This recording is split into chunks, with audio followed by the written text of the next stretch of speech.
So here's what I need you to do. Head to where those bandits live and wipe them out, plain and simple.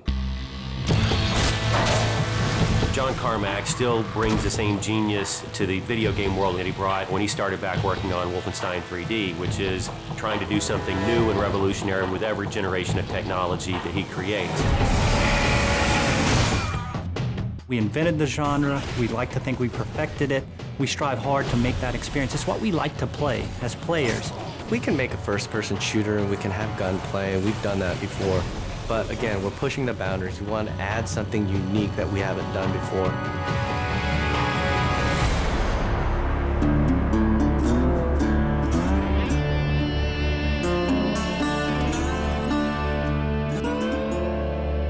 Well, I mean, id Software has such a storied history as creators of the first-person shooter and games that just kind of define first-person shooters like Doom and Wolfenstein. Those are kind of the big heavyweights, right?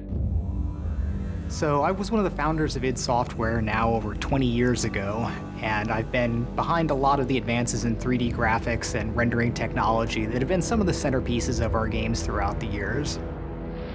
I've been with the company for 16, 17 years, and at the very beginning, it was a small group of guys.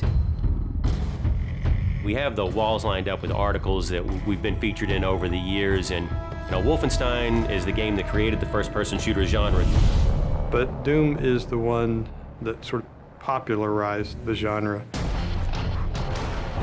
It defined this in-your-face, visceral, gritty action that really separates out first-person shooters from other games.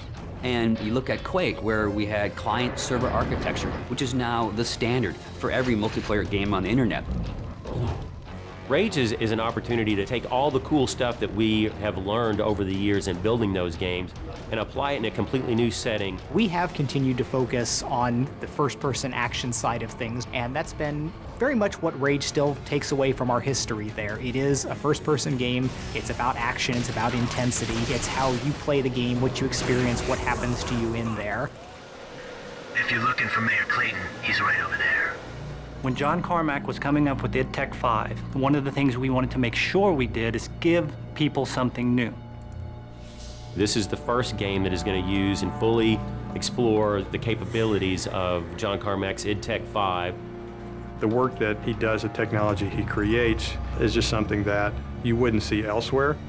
And so a lot of it was just, how do we make something fun with this cool tech? So the cornerstone of id Tech 5 is our mega texture technology. It gives us the ability to tweak every single pixel that you see in the world.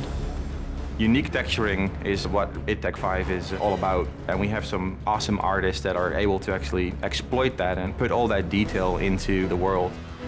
The human eye can easily notice repetition in objects and in textures, and if you have a unique environment, that simply doesn't exist. And at any given point, the whole environment has this unique feel and this unique look to it. So you're not running through the same space corridors for 20 hours in Rage. We're all a little safer because of that. With the advancements in the physics technology and the navigation systems, we're able to combine this sort of unique gameplay where we're bringing in vehicle combat and first-person interactions into one game environment. We're getting to the point now with Rage where what's in the minds of an artist, what's in the minds of a director, can actually make it into the game.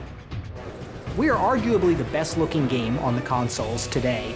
And the point is, we are running at 2 times the frame rate of what other people might argue is the best-looking console game there. So this has allowed us to have a distinctive visual style, fabulous top-of-the-line graphics, and still run at 60 frames per second to have a better gameplay experience, not just a better-looking game. It's the complete experience. It's really the best thing that id's ever done.